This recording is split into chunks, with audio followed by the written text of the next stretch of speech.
Hello दोस्तों, आप लोग कैसे हो। आई होप आप लोग अच्छे होंगे और अच्छी तरीके से पढ़ाई भी कर रहे होंगे। आज जो है हम लोग की लॉन्ग क्वेश्चन नंबर 8 पढ़ेंगे। क्वेश्चन है कि शांतिपूर्ण एवं सामूहिक रहने के लिए विभिन्नता में एकता स्थापित करने में शैक्षिक संस्थाओं की भूमिका की विवेचना कीजिए। और ये क्वेश्चन बहुत इम्पोर्टेंट है। 2019 में कानपुर में आया है ये क्वेश्चन। ठीक है, तो आंसर है कि शांतिपूर्ण एवं सामूहिक रहने के लिए जातीय, प्रांतीय, धार्मिक एवं सामाजिक सांस्कृतिक विभिन्नताओं में एकता स्थापित करने के लिए शैक्षिक संस्थाओं द्वारा निम्नलिखित उपाय अपनाए जा सकते हैं। ठीक है, मतलब कि शांतिपूर्ण मतलब हमारा जो समाज है वो शांतिपूर्ण तौर पर रहे, सुख शांति बनी रहे और हम लोग सब एक साथ मिलजुल कर करके रहें। इसमें जो है कि क्योंकि इसमें हर जात के लोग रहते हैं, प्रांत के लोग रहते हैं, धर्म के लोग रहते हैं, अलग अलग समाज के लोग रहते हैं, संस्कृति अलग है, रीति रिवाज अलग है, विभिन्न इतने सारे विभिन्नताएं हैं। फिर भी हमारे देश में इतने सारे लोग सब लोग एक साथ मिलकर करके शांतिपूर्ण तरीके से रहें, इसके लिए एकता स्थापित करना है और इसकी शिक्षा हमें अपने बच्चों को देनी है। शैक्षिक संस्थाओं के द्वारा जो है कि हम ये बातें अपने बच्चों को बढ़ा करके समझा सकते हैं, क्योंकि जातिवाद का भेदभाव, ऊंच नीच का भेदभाव हमारे बच्चों के शिक्षा में मतलब हमारे बच्चों के अंदर हमें इस तरह की शिक्षा देनी चाहिए कि हम सभी एक हैं, हमारी नागरिकता, हमारा जो राष्ट्र है हमारा, वो सब एक है। ठीक है, तो इसके लिए हमें क्या क्या करना है। ठीक है, तो इसके लिए आगे हम पढ़ेंगे। पहला पॉइंट है कि लोगों को भारत के प्रत्येक दृष्टिकोण से भारत की परिस्थितियों का ज्ञान कराया जाए और उन जानकारियों में स्वतंत्रता संघर्ष का समन्वय किया जाए। मतलब कि भारत में सबसे जरूरी यह है भारत के लोगों के लिए कि उनके दृष्टिकोण से प्रत्येक जितने भी जाति धर्म का जो है संस्कृति है, रीति रिवाज है, उन सब के बारे में बताया जाए, दृष्टिकोण दिया जाए उनका से भारत की परिस्थितियों का, जो भारत की परिस्थिति है, ठीक है, उनका ज्ञान कराया जाए और उन जानकारियों में स्वतंत्रता संघर्ष का समन्वय किया जाए। कि हमें ये बताना चाहिए अपने बच्चों को कि हम लोगों ने जो स्वतंत्रता प्राप्त करी है उसमें जो संघर्ष हुए, तो हम लोगों ने सब लोग मिल करके इस स्वतंत्रता की लड़ाई लड़ी और हम लोग विजय प्राप्त किए। ठीक है, तो ये सारी चीजें बतानी चाहिए, पहला पॉइंट है। उसके बाद फिर दूसरा पॉइंट है कि सभी जातियों तथा राज्यों के बीच संपर्क और सहयोग उत्पन्न करने के लिए शिक्षा व्यवस्था और कार्यों को इस प्रकार प्रोत्साहित किया जाए जिससे लोगों में अपने राष्ट्र के प्रति एकता का भाव विकसित हो।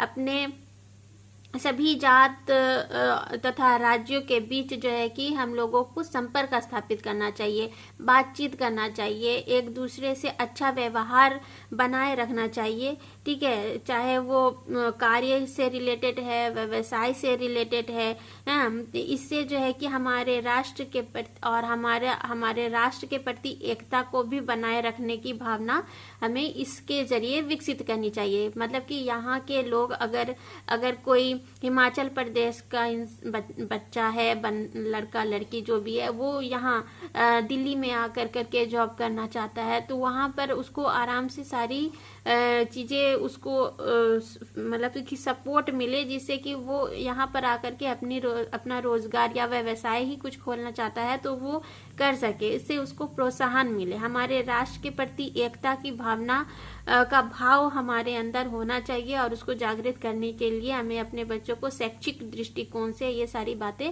बतानी चाहिए। ठीक है, तीसरा पॉइंट है विभिन्न उद्देश्यों के लोकप्रिय नेताओं के जीवन में संबंधित साहित्य तैयार करा जाए जिससे ज्ञान के प्रादेशिक एकता को स्थापित किया जा सकता है।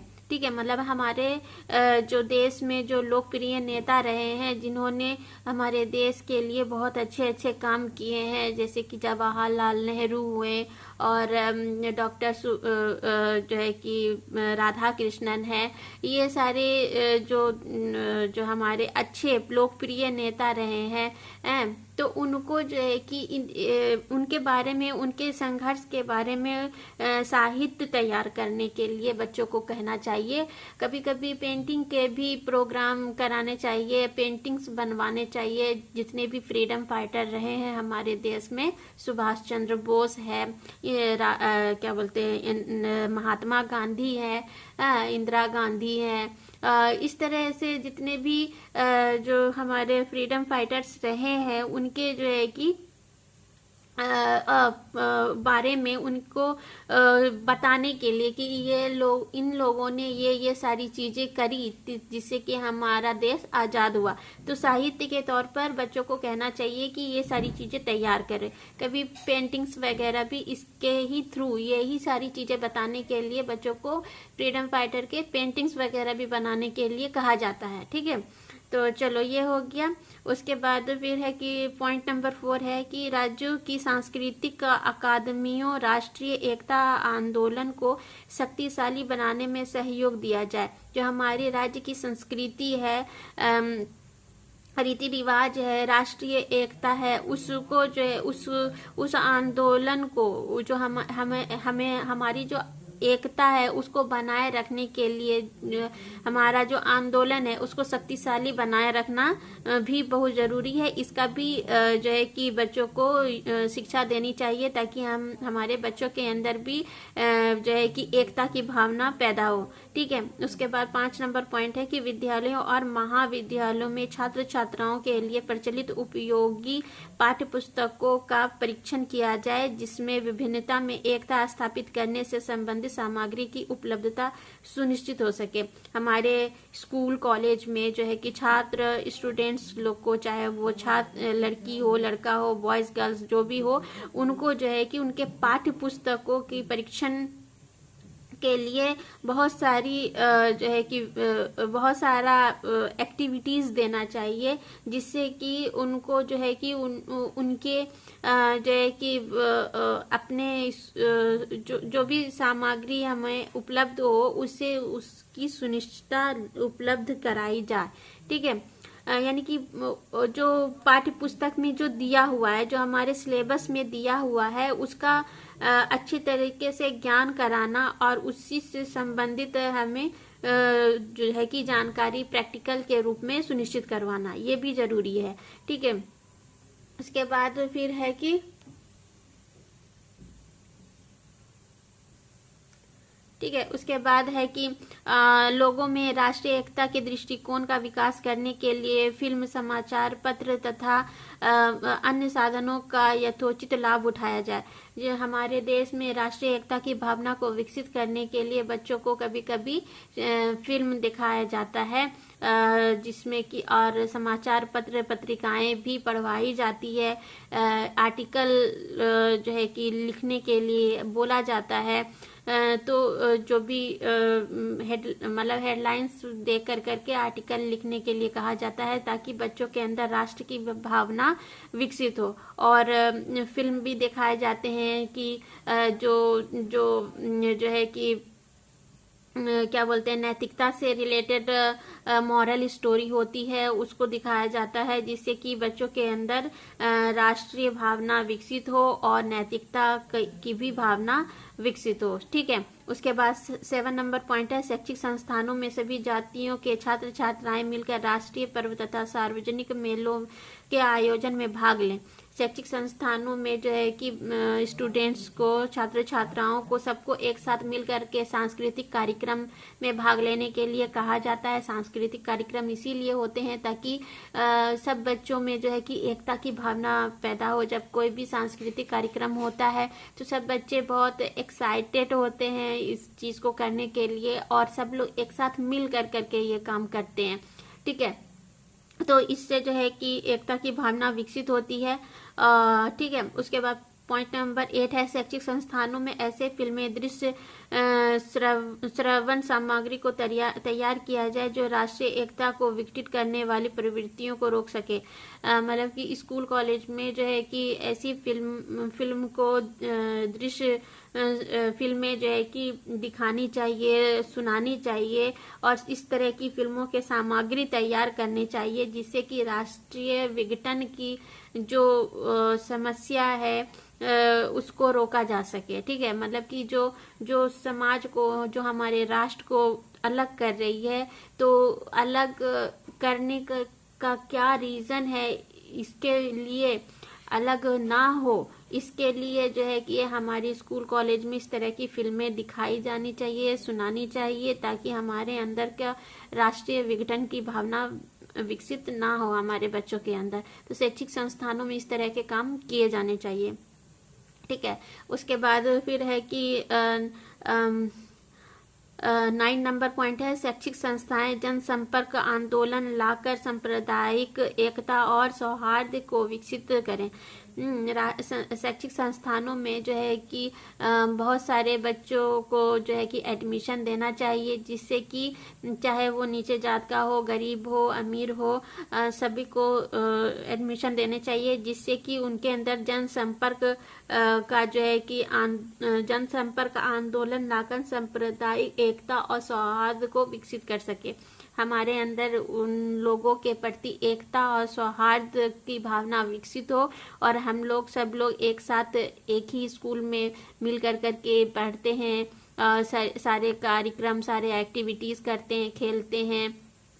हाँ, तो ये सारी भावनाएं विकसित होनी चाहिए। ठीक है, पॉइंट नंबर 10 है कि इन शैक्षिक संस्थाओं में विविध गोष्ठियों एवं नाटकों की सहायता से सांप्रदायिकता की समस्या का समाधान किया जाए और समस्या का अंधन किया जाए। और इसमें नाटकों के द्वारा भी जो है कि इन सारी समस्याओं को जो है, जो समस्याएं हैं कि विघटन की भावना पैदा हो रही है हमारे समाज में, अलग हो रहे हैं सब लोग अपनी जात पात को लेकर करके बहुत सारी ऐसी समस्याएं विकसित होती जा रही है हमारे समाज में। तो हमारे शैक्षिक संस्थानों में ये काम जो है कि करना चाहिए, कुछ नाटक तैयार करने चाहिए जिससे कि समाज में एकता की भावना विकसित हो सके। ठीक है, उसके बाद फिर 11 नंबर पॉइंट है कि शैक्षिक संस्थान सांप्रदायिकता फैलाने वाले व्यक्तियों, समूहों, दलों आदि से छात्रों को अवगत कराए तथा इनसे बचने के लिए शिक्षित करे। जो सांप्रदायिक भावना पैदा करते हैं कि जात पात का ज़्यादा जो है कि भावना, खराब भावना पैदा कर सकते हैं कि हिंदू मुसलमान करते हैं या उच्च नीच की भावना को विकसित करते हैं। तो इस तरह की जो सांप्रदायिक भावनाएं हैं इनको समाप्त करने के लिए हमारे शैक्षिक संस्थानों में बच्चों को शिक्षित किया जाना चाहिए कि हम सब एक हैं और हम सबको एक ही समाज के अंदर मिल करके रहना है और हम लोग सभी लोग एक दूसरे के साथ मिल करके रहेंगे तभी हमारे देश का विकास होगा। ठीक है, उसके बाद फिर 11 नंबर पॉइंट है कि शैक्षिक संस्थान सांप्रदायिकता फैलाने वाले व्यक्ति समूह, ये तो मैंने पढ़ लिया। अब जो है कि ये 12 नंबर पॉइंट है कि राजकीय सेवाएं तथा प्रवृत्तियां धार्मिकता, प्रादेशिकता, जाति व समुदाय के आधार पर ना दी जाए अपितु प्रतियोगिता के आधार पर प्रदान की जाए। जो राजकीय सेवाएं हैं यानी कि जो बच्चों को स्कॉलरशिप वगैरह जो मिलता है वो जाति के अकॉर्डिंग नहीं दिया जाए, ना ही धर्म के अकॉर्डिंग, ना ही भाषा के अकॉर्डिंग दिया जाए, ना ही समुदाय के अकॉर्डिंग दिया जाए, बल्कि उसके लिए जो है कि कंपटीशन रखना चाहिए। जो जिस चीज़ में अच्छा करता है, अच्छे नंबर लेकर के आता है, तभी उसको जो है कि स्कॉलरशिप दिया जाना चाहिए। ठीक है, ये नहीं कि इस जात का है तो इसको ज़्यादा स्कॉलरशिप मिलना चाहिए या इसी को मिलना चाहिए जो नीचे जात का है, जो ऊंचे जात का है उसको नहीं मिले, जो नीचे जात का है उसको मिले, या जो भी धर्म जाति जो भी है उन सब का भेदभाव नहीं करना चाहिए। मेन चीज़ क्या होना चाहिए कि उनके अंतर प्रतियोगिता विकसित करनी चाहिए। जो प्रतियोगिता में अच्छा करेगा उसी को वो सारी सुविधाएं देनी चाहिए। ठीक है, इसमें जाति धर्म को बीच में नहीं लाना चाहिए, टैलेंट को देखना चाहिए। ठीक है, उसके बाद फिर है कि 13 नंबर पॉइंट है कि शैक्षिक संस्थानों में प्रवेश के संबंध में जाति धर्म भाषा क्षेत्र अमीर गरीब का भेदभाव किए बिना योग्यता के आधार पर प्रवेश दिया जाना चाहिए, है ना।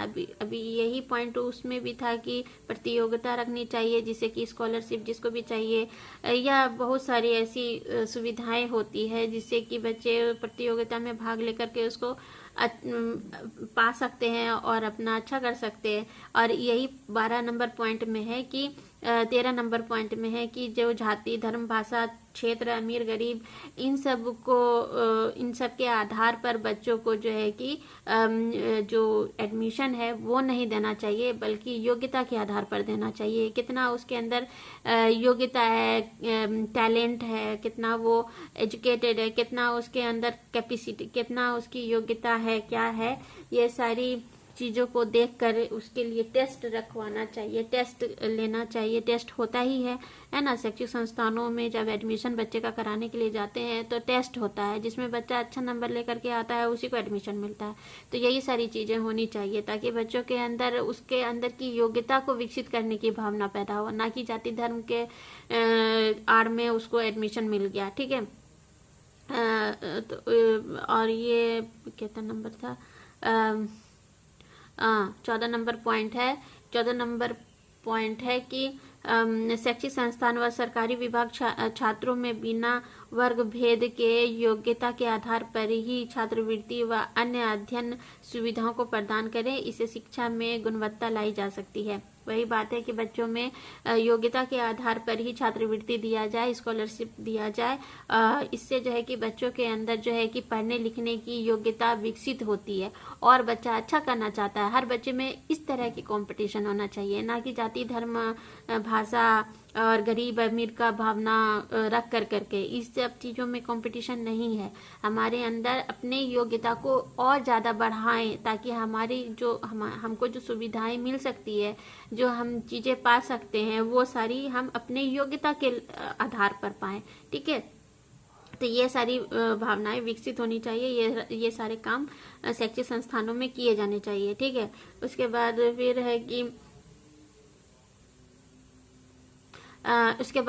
कि क्या था, 14 नंबर पॉइंट है शैक्षिक संस्थान व सरकारी विभाग छात्रों में बिना वर्ग भेद के योग्यता के आधार पर ही ये तो पढ़ लिया था। 15 नंबर पॉइंट है कि पुस्तकों का लेखन क्षेत्रीय दृष्टि से न होकर पुस्तकों का जो लेखन है, मतलब जो पुस्तक छपता है, ठीक है, लिखा जाता है, लिखने का जो लेखन है वो क्षेत्रीय दृष्टि से ना होकर राष्ट्रीय स्तर का हो। मतलब कि हर क्षेत्र का अलग अलग भाषा होता है, ठीक है, तो उसका भाषा के आधार पर ये लेखन नहीं करना चाहिए, बल्कि राष्ट्रीय स्तर पर होना चाहिए कि राष्ट्रीय जो हमारी भाषा है वो उसी पर जो है कि पुस्तकों का लेखन होना चाहिए, उसी के आधार पर। क्षेत्रीय भाषाओं को माध्यमिक स्तर पर माध्यम बनाया जाए और क्षेत्रीय भाषाओं को, जो क्षेत्रीय भाषा है वो सिर्फ माध्यमिक स्तर की जो शिक्षा होती है उन्हीं तक के होना चाहिए। इसको माध्यमिक स्तर का माध्यम बनाना चाहिए। ठीक है, क्षेत्रीय भाषा जो होनी चाहिए उसको सिर्फ माध्यमिक शिक्षा जब होती है उस तक ही रखना चाहिए। इसको उसका जो है कि क्या बोलते हैं, माध्यम बनाया जाता है। लेकिन जो उससे आगे की जो पढ़ाई होती है उसके लिए जो है कि राष्ट्रीय स्तर पर इसकी लेखन की जाती है। ठीक है, किया जाना चाहिए। शैक्षिक संस्थानों में प्रवेश एक राज्य दूसरे राज्य के छात्रों को बिना किसी भेदभाव व रोक टोक के देने की व्यवस्था लागू करे। अब अगर किसी एक क्षेत्र का बच्चा दूसरे क्षेत्र में जा करके दूसरे भाषा के साथ आता है तो ये भेदभाव नहीं करना चाहिए कि ये हमारे क्षेत्र का बच्चा नहीं है, ये हमारे जगह का, हमारी सिटी, हमारे शहर का बच्चा नहीं है, तो इसको एडमिशन नहीं देना चाहिए। क्योंकि हर लोग अपने अपने जगह को छोड़ करके रोजी रोजगार के लिए जो है कि कोई नेपाल से आता है, कोई गुजरात से आता है, कोई महाराष्ट्र से आता है, कोई बिहार से आता है। तो इन सब की जो भाषाएं होती है, क्षेत्र है, अलग अलग है। तो इसके आधार पर ये जो है कि बच्चों को एडमिशन देने में रोक टोक नहीं करना चाहिए कि ये दूसरे क्षेत्र का है, बल्कि बिना किसी रोक टोक करके आराम से उसको शिक्षा देना है, क्योंकि हमारा मेन मुद्दा क्या है, शिक्षा देना। तो इसीलिए शैक्षिक संस्थानों में ये सारी चीजें नहीं होनी चाहिए। इन सब का रोक टोक हटा कर करके बच्चों को एजुकेटेड किस तरह से करना है, ज्यादा से ज्यादा बच्चों को, तो उसके लिए हमें ये सारी चीजों को अपनाना चाहिए। ठीक है। उसके बाद फिर है कि अल्पसंख्यक शिक्षा संस्थानों को अपनी भाषा सभ्यता की शिक्षा देने की छूट दी जाए। जो अल्पसंख्यक शिक्षा संस्थान है उनको भी अपनी भाषा या सभ्यता की शिक्षा देने की छूट देनी चाहिए। जो अल्पसंख्यक शिक्षक संस्थान है, जैसे कि मदरसा है और बहुत सारे ऐसी जगह हैं, तो उनको भी अपनी सभ्यता और भाषा के आधार पर शिक्षा की छूट देनी चाहिए कि आराम से वो भी अपने अकॉर्डिंग अपने बच्चों को शिक्षित कर सकते हैं। ठीक है। उसके बाद फिर विभिन्न धर्मों के महापुरुषों की जयंती मनाई जाए तथा विभिन्न धर्मों के सार तत्वों पर चर्चा की जाए।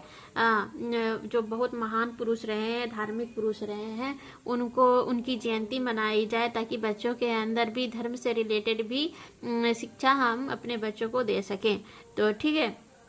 उसके बाद 19 नंबर पॉइंट है कि विद्यालयों में शैक्षिक भ्रमण, स्काउटिंग, वाद विवाद, नाटक, राष्ट्रीय उत्सव आदि पर विशेष ध्यान दिया जाए। इससे छात्रों में राष्ट्रीय एकता का भाव उत्पन्न करने में सहायता मिलेगी, है ना। बच्चों को है ना घुमाने के लिए कभी भ्रमण कराना चाहिए, स्काउटिंग का भी होना चाहिए। क्लास के अंदर जो है कि वाद विवाद का एक टॉपिक दे दिया तो उसके ऊपर हम चर्चा कर सकते हैं। तो इससे हमें ये पता चलता है कि बच्चों के अंदर इस चीज से रिलेटेड शैक्षिक सारी टॉपिक भी शैक्षिक संस्थान से शैक्षिक ही होगी, अपने पढ़ाई लिखाई से रिलेटेड ही होगी, राष्ट्र के लिए होगी, हर एक चीज होगा। लेकिन हम इससे ये पता करते हैं कि बच्चों के अंदर कितना इस चीज की जानकारी कितनी है, लोग वाद विवाद कैसे कर रहे हैं, किस तरह का पॉइंट रख रहे हैं, क्या क्या नॉलेज है बच्चे के अंदर कितना है। नाटक होना चाहिए, सांस्कृतिक कार्यक्रम के नाटक होने चाहिए, हाँ, तो इस तरह के होने चाहिए। राष्ट्रीय उत्सव मनाना चाहिए, आदि पर विशेष ध्यान देना चाहिए। ठीक है। इससे छात्रों में राष्ट्रीय एकता की भावना उत्पन्न होती है। ये सारी चीजें बच्चे के शुरू से पता रहेगा कि 26 जनवरी कब होता है, 15 अगस्त कब होता है, गांधी जयंती कब मनाई जाती है। तो इन सब के बारे में, टीचर्स डे कब मनाया जाता है, क्यों मनाया जाता है, ये सारी चीजें बच्चों को स्कूल कॉलेज में करवाते रहना चाहिए। इसके लिए जो है कि कार्यक्रम आयोजित करने चाहिए ताकि बच्चों के अंदर ये सारी भावनाएं विकसित हो और वो अपने राष्ट्र के प्रति जागरूक हो कि किस तरह से हमारे देश के अंदर इतने महान सारी चीजें हुई और नेता रहे हैं, धार्मिक गुरु रहे हैं, ये सारी चीजें। ठीक है। उसके बाद फिर हो जाएगा कि ठीक है, विद्यालय 19 नंबर पॉइंट है विद्यालय में शैक्षिक, ये तो हो गया। 20 नंबर पॉइंट है शैक्षिक संस्थाओं का संपूर्ण वातावरण ऐसा हो कि जिसमें सभी छात्रों को समानता तथा स्वतंत्रता का आभास हो। ठीक है। मतलब कि ऐसा वातावरण होना चाहिए कि सभी जाति धर्म के बच्चे, जो गरीब हैं, अमीर हैं, या मतलब कि नीचे जात के हैं, उन सब में भेदभाव नहीं होना चाहिए और हमेशा एक साथ एक ही वातावरण में स्कूल के रहना है और उसी में हमें अपनी शिक्षा प्राप्त करनी है और इसी में हमको आगे बढ़ना है। ठीक है। तो इस तरह की वातावरण स्कूल में होना चाहिए। ठीक है। उसके बाद फिर 22 नंबर पॉइंट है कि विद्यालय में छात्रों की प्रवृत्ति धार्मिक हो तथा बनी रहे, इसके लिए सकारात्मक प्रयास होते रहने चाहिए।